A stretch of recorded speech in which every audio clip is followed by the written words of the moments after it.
Students हम discuss करेंगे important news के बारे में। स्टूडेंट्स न्यूज़पेपर का जो डिस्कशन है उसको स्टार्ट करने से पहले प्रीलिम्स के पर्सपेक्टिव से क्वेश्चन है उसको हम यहाँ पे प्रैक्टिस करेंगे। स्टूडेंट्स क्वेश्चन के अंदर कुछ स्टेटमेंट्स आपको दिए गए हैं। क्वेश्चन आपसे पूछा गया है कि ये जो स्टेटमेंट है किस रिवर को यहाँ पे डिफाइन करते हैं, तो उसके पर्सपेक्टिव से आपको आंसर है वो मार्क करना है। आप देखिए कि फर्स्ट स्टेटमेंट के अंदर बताया गया कि ये यूरोप का थर्ड लॉन्गेस्ट रिवर आपको देखने के लिए मिलेगा। स्टूडेंट्स यूरोप के अंदर जो फ्लो करने वाली जो रिवर्स है उसके अंदर फर्स्ट लॉन्गेस्ट रिवर कौन सा है? वोल्गा रिवर आपको फर्स्ट लॉन्गेस्ट रिवर है वो देखने के लिए मिलता है। सेकंड स्टेटमेंट आप देखिए कि जो यूराल माउंटेन का जो रीजन है वहां से ये ओरिजिनेट करती है और कैस्पियन सी के अंदर इसका जो एम्प्टी है, जो ड्रेनेज का जो प्रोसेस है आपको देखने के लिए मिलेगा। तो आप देखिए कि वोल्गा रिवर के द्वारा भी कैस्पियन सी के अंदर अपने आप को ड्रेन किया जाता है या उसका जो एम्प्टी है वो आपको कैस्पियन सी के अंदर ही देखने के लिए मिलेगा। यूराल रिवर के द्वारा भी अपना एम्प्टी है वो आप देखिए कैस्पियन सी के अंदर ही किया जाता है। कैस्पियन सी के बारे में आपको एक बार जरूर से इन्फॉर्मेशन होना चाहिए कि उसके जो नाइबर कंट्रीज है उनको हम एक तारीख नाम से, एक निमोनिक है हिंदी के अंदर हम जो डेट्स हैं उसको तारीख के नाम से जानते हैं। तो आप देखिए कि तारीख नाम का एक निमोनिक है उसको यूज किया जाता है कैस्पियन सी के जो नाइबर कंट्रीज है उनके परस्पेक्टिव से। तो स्टूडेंट्स कैस्पियन सी के अंदर अपने आप को ड्रेनेज करती है ये जो रिवर है। तो आप देखिए कि वोल्गा और यूराल रिवर यहाँ पे आपको ऑप्शन के रूप से देखने के लिए मिलेगा। थर्ड यहाँ पे बताया गया है कि जो स्नो का जो मेल्टिंग है वो एक मेजर वाटर के सोर्स के रूप से काम करता है इस रिवर के पर्सपेक्टिव से। फोर्थ आप देखिए कि यहाँ पे रसिया और कजाकिस्तान का जो एरिया है उससे इस रिवर का फ्लो आपको देखने के लिए मिलेगा। तो स्टूडेंट जो वोल्गा रिवर है वो आप देखिए कि रसिया के थ्रू ही फ्लो करता है। वोल्गा रिवर आपको रसिया के थ्रू ही फ्लो उसका देखने के लिए मिलता है और आप देखिए कि रसिया के द्वारा भी यहाँ पे कैस्पियन सी के साथ अपना एरिया है वो शेयर किया जाता है। सेकंड आप देखिए कि यहाँ पे बताया गया कि ये बेसिकली कैस्पियन सी के अंदर इसका जो ड्रेनेज है या जो एम्प्टी सिस्टम है वो देखने के लिए मिलेगा। स्टूडेंट डैन्यूबे रिवर जो है इसका जो ड्रेनेज है या जो एम्प्टी प्रोसेस है आपको देखने के लिए मिलता है ब्लैक सी के अंदर में। तो आप देखिए कि डैन्यूबे रिवर यहाँ पे कैंसिल होता है। रसिया और कजाकिस्तान के पर्सपेक्टिव से डिस्कस किया गया। अगर हम राइन रिवर के बारे में रीड करें तो आप देखिए कि जर्मनी एंड फ्रांस का जो रीजन है वहाँ पे इसका जो फ्लो है वो देखने के लिए मिलता है। तो स्टूडेंट्स इसका जो राइट आंसर है वो है यूराल रिवर। यूराल रिवर इसका राइट आंसर है। ये थर्ड लॉन्गेस्ट रिवर आपको देखने के लिए मिलेगा। अभी रिसेंटली आप देखिए कि लास्ट 1-2 मंथ के बिफोर ये जो रिवर है वहाँ पे फ्लड की वजह से न्यूज़ के अंदर में था। और स्टूडेंट्स ऐसा भी माना गया है कि जो हमारे इन्वायरमेंट के जो एक्टिविस्ट है उनके द्वारा माना गया है कि जैसे जैसे क्लाइमेट चेंज का जो इम्पैक्ट है वो इंक्रीज होगा तो हमारा जो नॉर्दर्न हेमिस्फीयर है उसके अंदर काफ़ी सारी जो रिवर्स है उनके अंदर फ्लड का जो सिचुएशन है वो क्रिएट हो सकता है। आप देखिए कि क्लाइमेट चेंज का इम्पैक्ट है वो इंक्रीज होगा तो हीटिंग यहाँ पे इंक्रीज होगा। टेम्परेचर का जो मीन टेम्परेचर है उसका भी इंक्रीज आपको देखने के लिए मिलेगा। ग्लेशियर का जो मेल्टिंग है वो आपको देखने के लिए मिल सकता है। तो स्टूडेंट्स ग्लेशियर का जब मेल्टिंग यहाँ पे इंक्रीज होगा तो आप देखिए कि मैक्सिमम रिवर्स के अंदर जो फ्लड का जो सिचुएशन है वो क्रिएट हो सकता है। तो ऐसे काफ़ी बार जो क्लाइमेट एक्टिविस्ट के द्वारा जो कंसर्न्स है उनको रेज किया गया था। जो रिवर्स मेजरली डिपेंड करते हैं यहाँ पे जो स्नो एक मेजर वाटर के सोर्स के रूप से जिनके लिए कॉन्स्टिट्यूट किया करता है, तो उसके रिगार्डिंग में ऐसे कंसर्न्स हैं उनको रेज किया गया था। स्टूडेंट्स क्या हिमालयन रिवर्स के अंदर भी, इंडिया के अंदर जो हिमालयन रिवर्स हैं क्या वहाँ पे भी आप देखिए कि फ्लड का जो सिचुएशन है वो क्रिएट हो सकता है? तो यस स्टूडेंट्स कंसर्न्स हैं क्योंकि आप देखिए कि हमारा जो हिमालयन रिवर्स हैं उनका जो सोर्स ऑफ ओरिजिनेशन है आपको ग्लेशियर के थ्रू ही देखने के लिए मिलता है। तो ग्लेशियर्स का अगर मेल्टिंग इंक्रीज होगा तो फ्लड का जो सिचुएशन है वो क्रिएट हो सकता है आने वाले समय के अंदर में। और स्टूडेंट्स अनप्रेसिडेंट जो इवेंट्स हैं वो क्लाइमेट चेंज की वजह से आपको देखने के लिए मिले हैं। आप देखिए कि समय समय पे फ्लड का जो सिचुएशन क्रिएट होना ये एक अनप्रेसिडेंट इवेंट्स हैं जो आपको देखने के लिए मिलते हैं। लास्ट ईयर भी मानसून के समय में दिल्ली के एरिया के अंदर जो फ्लड है, पंजाब के अंदर जो फ्लड का जो सिचुएशन है वो देखने के लिए मिला था। तो this is all about this question. इसका जो राइट आंसर है वो यूराल रिवर है। रिसेंटली फ्लड की वजह से भी ये रिवर है न्यूज़ के अंदर में था। रसिया और कजाकिस्तान के एरिया से फ्लो किया करता है, वहाँ पे फ्लड का सिचुएशन है वो क्रिएट हुआ।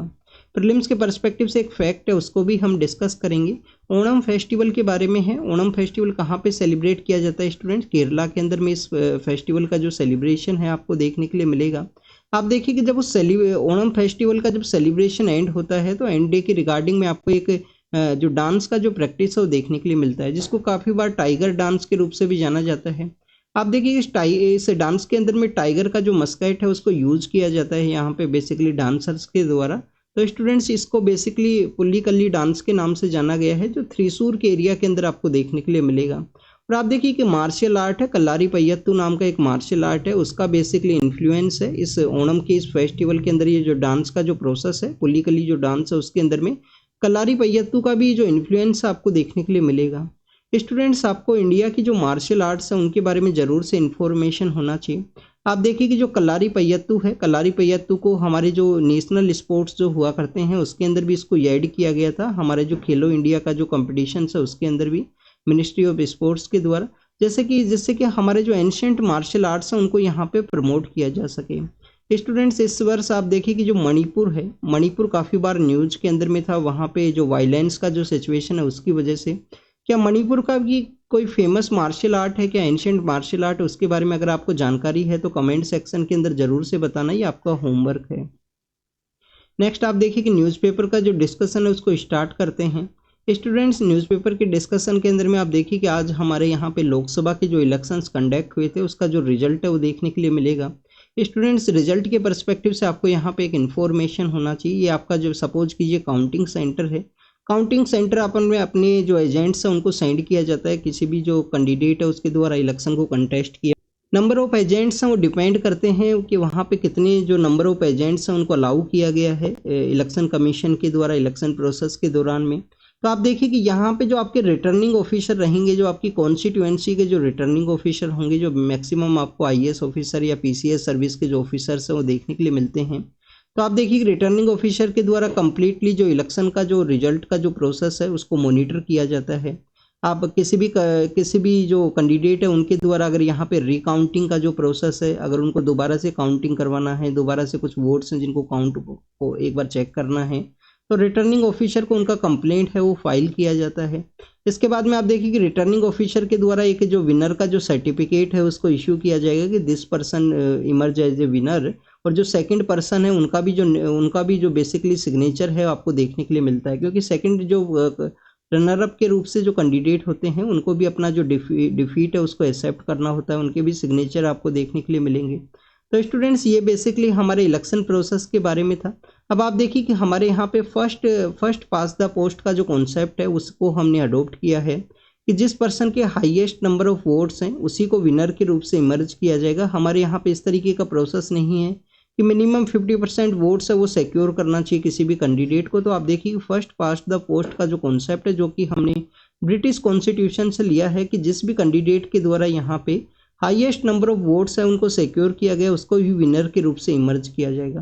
तो स्टूडेंट्स, अगर किसी को कैंडिडेट के द्वारा 2% वोट्स हैं वो लिए जाते हैं, सपोज कीजिए किसी कॉन्स्टिट्यूएंसी के अंदर में, बाकी जो वोट्स हैं वो नोटा को चले जाते हैं और बाकी जो कैंडिडेट्स हैं उनके द्वारा 0.5% इस तरीके से वोट्स को सिक्योर किया गया, तो उनको भी आप देखिए कि इमर्ज यहाँ पे विनर के रूप से इमर्ज कर दिया जाएगा अगर उनके 2% वोट्स हैं वो मिले हैं। तो ये इलेक्शन प्रोसेस के बारे में था। कंप्लीटली जो सिक्योरिटी का जो प्रोसेस है कंप्लीटली ट्रांसपेरेंट मैनर के अंदर में इलेक्शन कमीशन के द्वारा जो यहाँ पे इलेक्शन कमीशन के जो ऑफिशियल्स हैं, रिटर्निंग ऑफिसर एंड डिफरेंट जो ऑफिसर्स हैं उनके द्वारा इस प्रोसेस को कैरी आउट किया जाता है।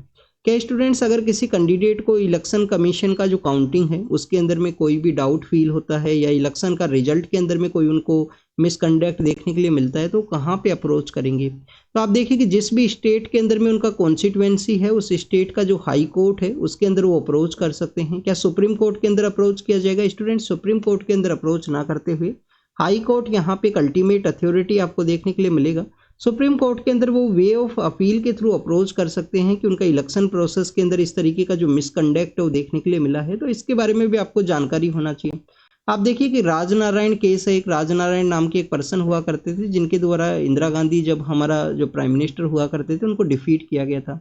तो राजनारायण का जो केस है उसके अंदर में आप देखिए कि उनके द्वारा इलाहाबाद कोर्ट के अंदर अप्रोच किया गया था। इलाहाबाद जो हाई कोर्ट है उत्तर प्रदेश का, उसी के द्वारा जजमेंट है वो डिलीवर किया गया था। नेक्स्ट अगर हम यहाँ पे रीड करें तो इलेक्शन कमीशन के अगेंस्ट में कुछ एलिगेशंस वो लगाए गए थे कुछ पॉलिटिकल पार्टी के लीडर के द्वारा कि यहाँ पे मिसकंडक्ट है, इस तरीके के कुछ एलिगेशंस लगाए गए। इलेक्शन कमीशन के द्वारा उनसे आंसर है वो मांगा गया था एक टाइम बाउंड मैनर के अंदर में, तो उसके बारे में डिस्कस किया गया है।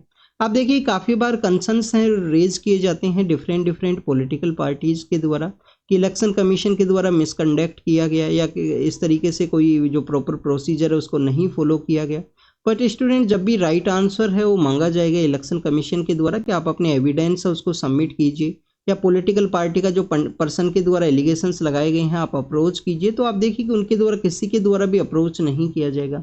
ऐसा ही है कि ईवीएम केस के अंदर भी देखने के लिए मिला था, काफ़ी सारे पॉलिटिकल पार्टीज के द्वारा एलिगेशंस लगाए जाते हैं कि ईवीएम के रिगार्डिंग में कुछ मिसकंडक्ट देखने के लिए मिलता है। बट आप देखिए जब इलेक्शन कमीशन के द्वारा उनसे जवाब मांगा गया कि आप अप्रोच कीजिए, हैक करके दिखाइए किस तरीके से इसको हैक किया जा सकता है, नहीं किया जा सकता है, उस कंप्लीट प्रोसेस को आप शो कीजिए, तो उस समय में किसी भी पॉलिटिकल पार्टी के द्वारा अप्रोच नहीं किया गया। तो this is all the process of, यहाँ पे हमने इलेक्शन के बारे में रीड किया।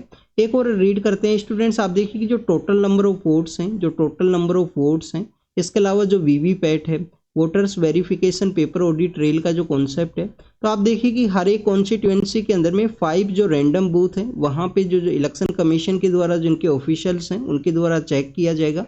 ये क्रॉस चेकिंग का प्रोसेस इस वजह से है कि कम्प्लीटली स्मूथ वे के अंदर में, ट्रांसपेरेंट वे में जो इलेक्शन का जो प्रोसेस है उसको कंडक्ट करवाया गया। स्टूडेंट्स, एक पर्सन है जो बेसिकली आप देखिए कि लेजिस्लेटिव असेंबली के मेंबर के रूप से भी आपको देखने के लिए मिलते हैं महाराष्ट्र से। उनको बेसिकली एक केस के अंदर में अरेस्ट किया गया था, उनको प्री मैच्योर वे में रिलीज भी किया गया। तो उस जो प्री मैच्योर वे में जिस तरीके से उनको रिलीज किया गया है हाई कोर्ट के ऑर्डर के थ्रू में, उसको सुप्रीम कोर्ट के द्वारा स्टे किया गया है, तो उसी को यहाँ पे डिस्कस किया गया है। एंटी टेरर एक ऑपरेशन के बारे में, पुलवामा का जो एरिया है जम्मू एंड कश्मीर के अंदर में, उस एंटी टेरर ऑपरेशन के पर्सपेक्टिव से है। एग्जाम के पर्पज से ज़्यादा कुछ इंपॉर्टेंट इन्फॉर्मेशन नहीं है। इकोनॉमिक ऑफेंडर्स के बारे में आपको पता होना चाहिए। आप देखिए कि हमारे यहाँ पे एक 2018 के समय में इकोनॉमिक ऑफेंडर का जो एक्ट है वो देखने के लिए मिलता है। तो कितना जो मनी का जो क्राइम है, कितने मनी का जो इकोनॉमिक ऑफेंस आपके द्वारा किया गया है, तो उसको इकोनॉमिक ऑफेंडर के रूप से डिक्लेयर किया जाएगा। तो आप देखिए कि मिनिमम 100 करोड़ है, तो उसके रिगार्डिंग में कुछ कंसर्न्स ये भी रेज होते हैं कि अगर 100 करोड़ मिनिमम यहाँ पे अमाउंट है कि उसके रिगार्डिंग में ही इकोनॉमिक ऑफेंस को या इकोनॉमिक ऑफेंडर के रूप से उस पर्सन को कैलकुलेट किया जाएगा। तो आप देखिएगा अगर किसी पर्सन के द्वारा 10 करोड़ या उससे मिनिमम का ऑफेंस किया गया तो उसको टैकल करने के लिए डिफरेंट एजेंसीज आपको देखने के लिए मिलती हैं।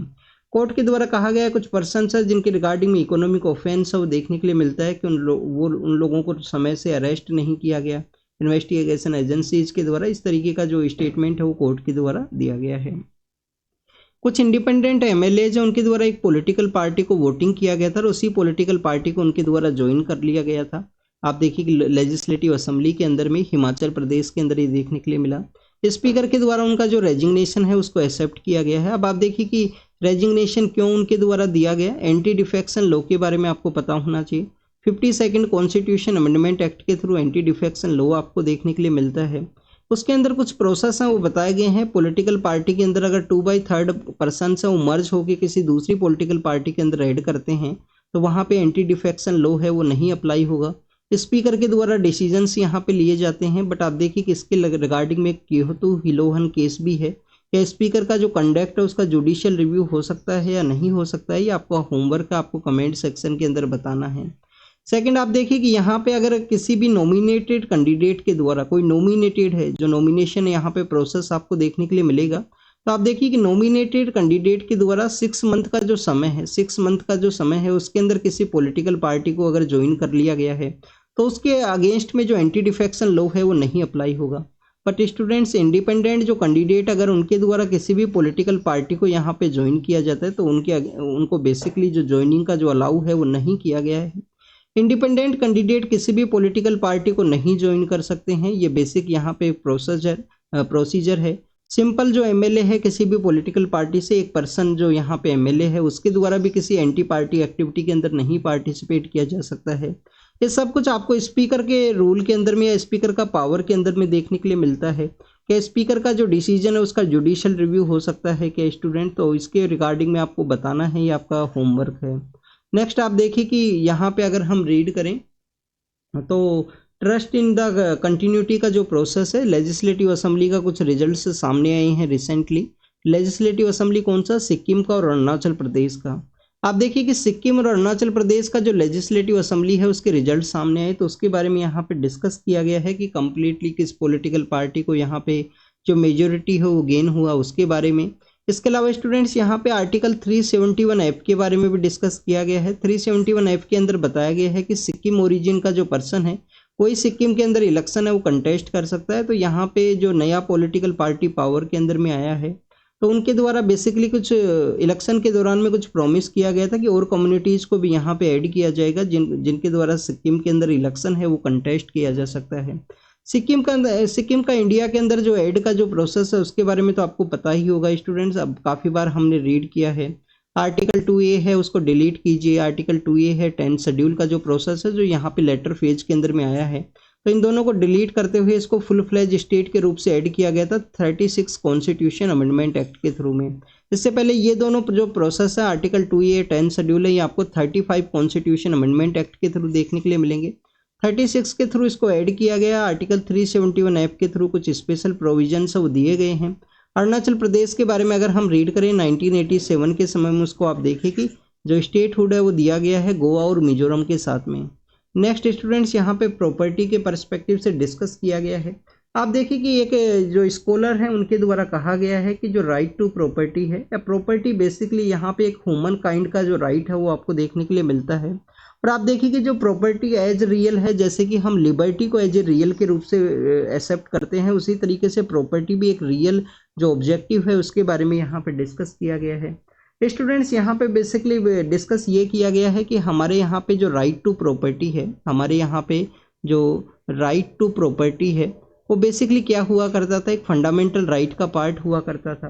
फंडामेंटल राइट का ये पार्ट के रूप से आपको देखने के लिए मिलता है। स्पेशली आप देखिए कि आर्टिकल जो 19(1) का जो एफ है उसके अंदर में आपको राइट टू प्रॉपर्टी का जो प्रोसीजर है वो देखने के लिए मिलेगा। 31 का जो आर्टिकल 31 का जो सेकंड है उसके अंदर भी कुछ यहाँ पे कंपनसेशन जो प्रोसेस है उसके बारे में मेंशन किया गया है। फिर स्टूडेंट्स आपको यहाँ पे जब राइट टू प्रॉपर्टी को रिमूव किया गया, उसको एज ए कॉन्स्टिट्यूशनल राइट के रूप से डिक्लेयर किया गया है, तो उससे अर्लियर फेज के अंदर में आप देखिए कि आपको बेला बनर्जी केस है वो देखने के लिए मिलता है। बेला बनर्जी केस के अंदर जो कंपनसेशन का जो प्रोसेस है उसके रिगार्डिंग में आपको डिफरेंट डिस्कशन है वो देखने के लिए मिलेगा। उसके लेटर फेज के अंदर में आप देखिए कि आर्टिकल 31 सेकंड के अंदर में जो कंपनसेशन वर्ड को ऐड किया गया था कि जब भी प्रॉपर्टी को गवर्नमेंट के द्वारा अक्वायर किया जाए तो कंपनसेशन है वो ग्रांट किया जाए। स्टूडेंट्स तो आप देखिए कि कंपनसेशन को यहाँ पे कंपनसेशन जो वर्ड है उसको 25 कॉन्स्टिट्यूशन अमेंडमेंट एक्ट के थ्रू में जो कंपनसेशन वर्ड है उसको चेंज कर दिया गया अमाउंट के प्रोसीजर के रिगार्डिंग में। और जो हम केशवानंदा भारती केस को रीड करते हैं स्टूडेंट्स 1973 का, काफ़ी इंपॉर्टेंट केस है केशवानंदा भारती केस। तो केशवानंदा भारती केस के अंदर जो जजमेंट दिया गया था स्टूडेंट्स, तो आप देखिए कि वो अमाउंट के प्रोसेस के रिगार्डिंग में ही आपको जो जजमेंट है वो देखने के लिए मिलता है। केशवानंदा भारती केस का जो जजमेंट है उसके लेटर फॉर्म के पर्सपेक्टिव से अगर हम डिस्कस करें तो आप देखिए कि 44 जो कॉन्स्टिट्यूशन अमेंडमेंट एक्ट है, जब न्यू गवर्नमेंट है वो पावर के अंदर में आती है आफ्टर द इमरजेंसी, तो 44 कॉन्स्टिट्यूशन अमेंडमेंट एक्ट के थ्रू जो राइट टू प्रॉपर्टी है उसको रिमूव कर दिया गया और उसको आर्टिकल 300A के अंडर में आप देखिए कि कॉन्स्टिट्यूशनल राइट है उसके रूप से डिक्लेयर कर दिया गया। इसके अलावा स्टूडेंट्स जो आर्टिकल 31A है उसके अंदर में जो कंपनसेशन वर्ड है उसका आर्टिकल 31A है उसका भी आपको रिमूवल है वो देखने के लिए मिलता है। इसके अलावा स्टूडेंट्स यहाँ पे पावर टू जो अक्वायर जो प्रॉपर्टी है उसको बेसिकली रिप्लेस कर दिया गया। जो पावर टू अक्वायर जो प्रॉपर्टी है उसको ये जो टर्म है आपको देखने के लिए मिलेगा जो अर्लियर फेज के अंदर में स्टेट के पास पावर हुआ करता था कन्फिस्केट करने के रिगार्डिंग में।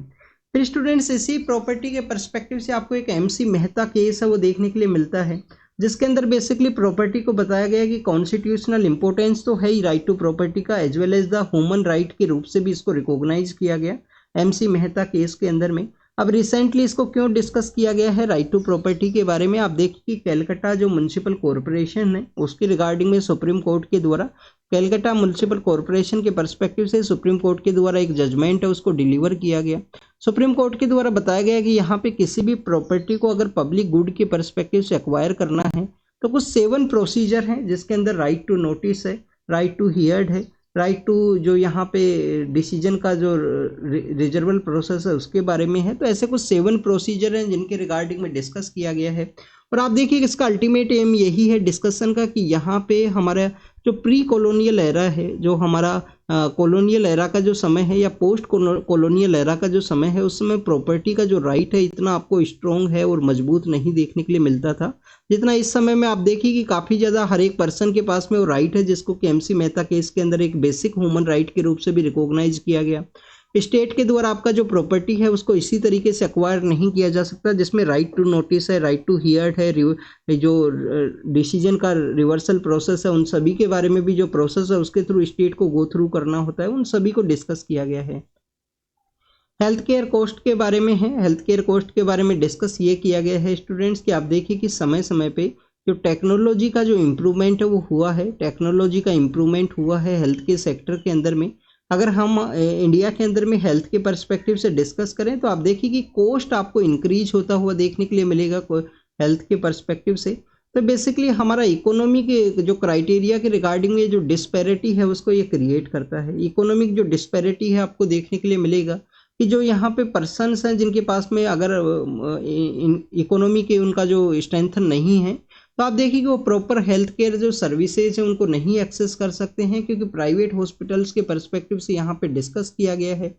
स्टूडेंट्स रिसेंटली जो प्राइवेट हॉस्पिटल्स हैं उनके जो हेल्थ केयर के रिगार्डिंग में हेल्थ केयर का जो कॉस्ट है उसका जो कंसर्न्स है वो आपको सुप्रीम कोर्ट के भी कुछ केसेस के अंदर देखने के लिए मिलता है। काफ़ी बार उसको डिफरेंट जो पर्सन्स हैं जो सोशल एक्टिविस्ट हैं उनके द्वारा भी रेज किया गया है कि प्राइवेट हॉस्पिटल्स का जो हेल्थ केयर का जो कॉस्ट है उसको रेगुलेट करने का ज़रूरत है, उसको रेगुलेशन यहाँ पे होना चाहिए। डिस्कस ये भी किया गया है कि आप देखिए कि टेक्नोलॉजी इंप्रूव हुआ है हेल्थ केयर के एक्सेस के रिगार्डिंग में, तो टेक्नोलॉजी इंप्रूव होने की वजह से स्टूडेंट्स टेक्नोलॉजी का इंक्रीज होने की वजह से हेल्थ केयर का जो कॉस्ट है वो भी इंक्रीज होगा।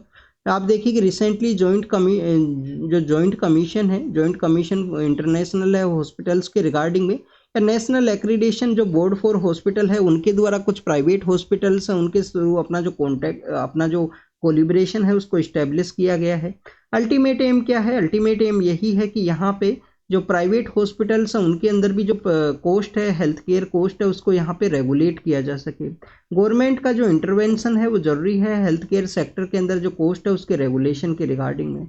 स्टूडेंट्स हमारा जो जनरल इलेक्शन है वो कंप्लीट हुए। आप देखिए कि जनरल इलेक्शन के दौरान में कुछ जो पॉलिटिकल पार्टीज के द्वारा अपना जो मैनिफेस्टो है उसको रिलीज किया जाता है, बट आप देखिए कि मैनिफेस्टो के अंदर में जो चिल्ड्रंस हैं वो मिसिंग हैं।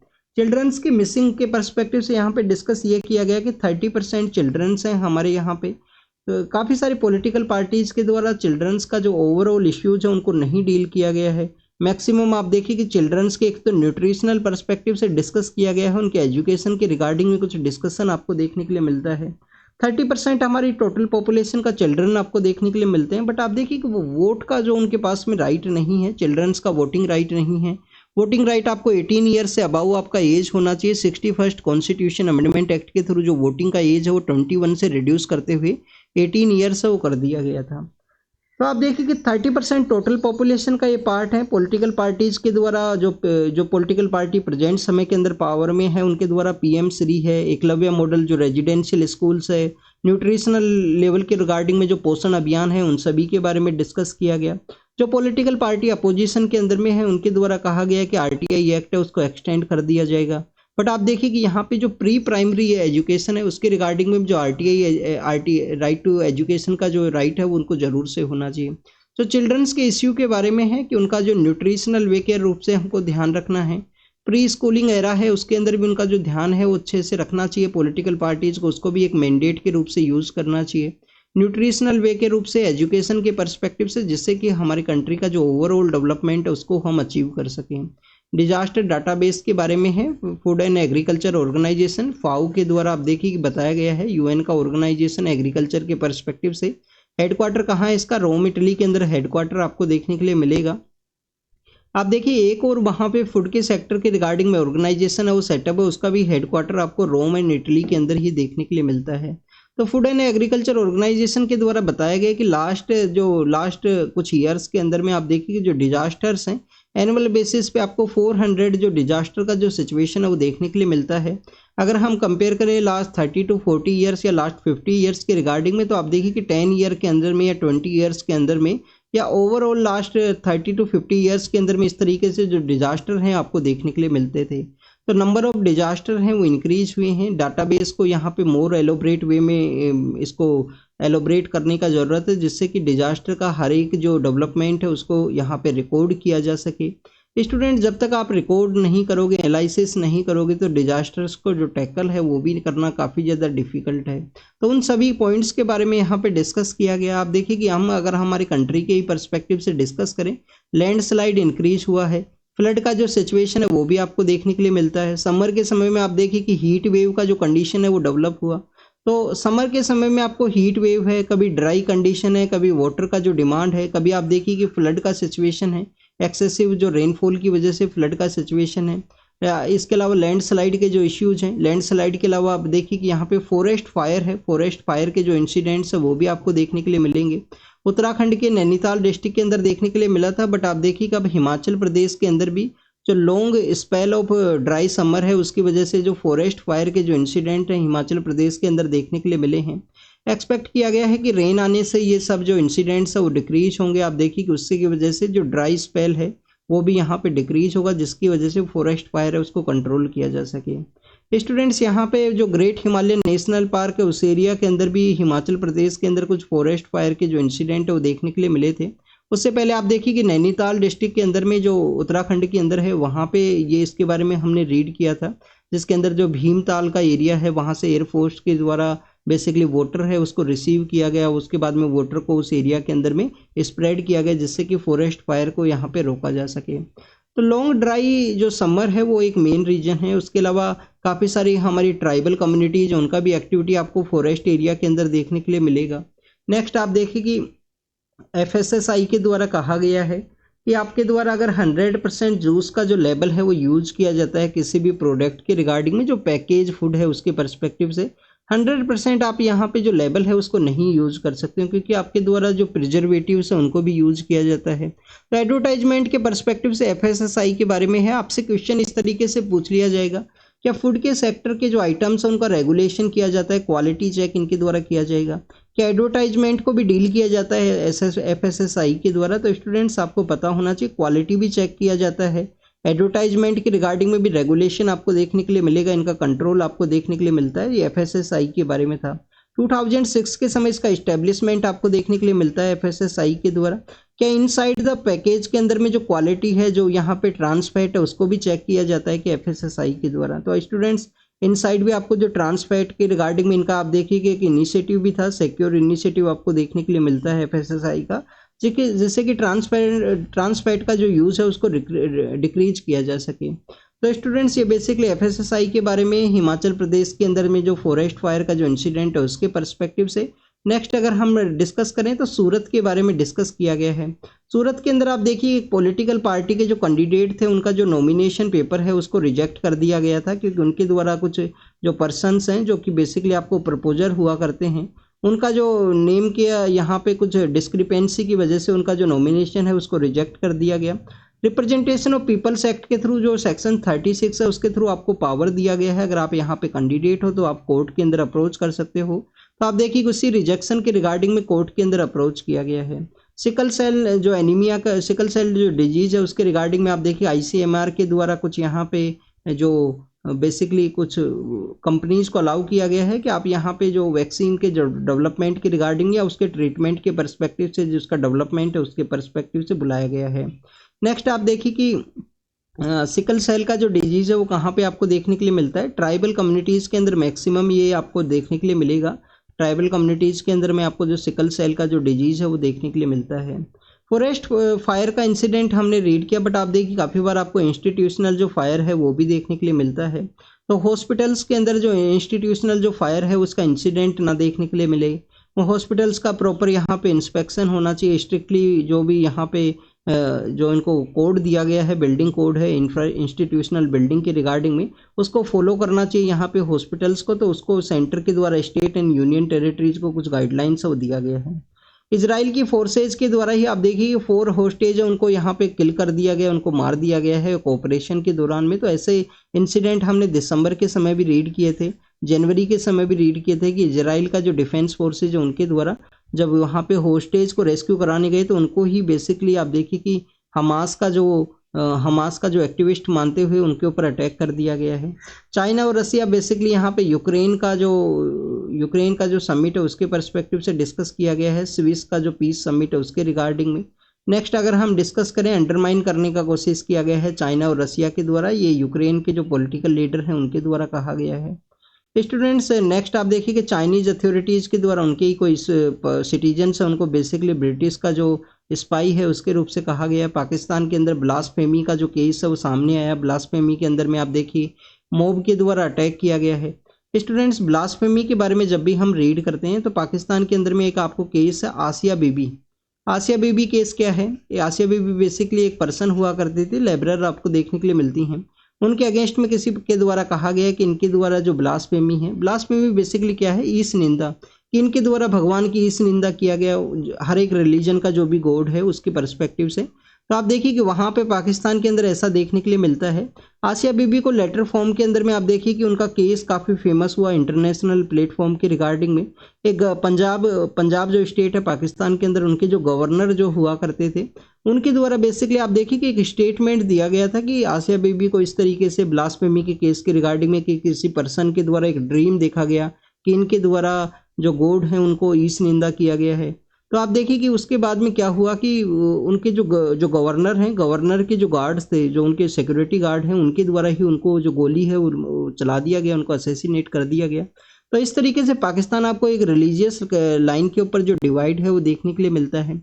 क्या इंडिया के अंदर भी आप देखिए कि ब्लास्फेमी के पर्सपेक्टिव से कुछ कानून है क्या? तो उसके रिगार्डिंग में आप कमेंट सेक्शन के अंदर बताना। इंडिया के अंदर आपको वैसे ब्लास्फेमी का जो कानून है वो नहीं देखने के लिए मिलता है। आप देखिए पाकिस्तान के अंदर में इस तरीके से ब्लास्फेमी के रिगार्डिंग में एक जो श्रीलंका के जो इन्वेस्टर हैं उनके ऊपर भी अटैक किया गया था इसी तरीके से। मैक्सिको का आप देखिए कि मैक्सिको के अंदर में जो इलेक्शन के जो रिजल्ट्स हैं वो सामने आए हैं। फर्स्ट वुमेन प्रेसिडेंट है वो यहाँ पे इलेक्ट हुई है मैक्सिको के अंदर में। पाकिस्तान के जो फॉर्मर जो पॉलिटिकल लीडर हैं उनको कुछ केस के अंदर एक्विट किया गया है। तो this is all the information related to the today's newspaper. आप इसको रीड कीजिए, आप इसको रिवाइज कीजिए, जो भी इंफॉर्मेशन आपको मिला हो उसको नोट डाउन जरूर से कीजिए। तो thank you students, thank you very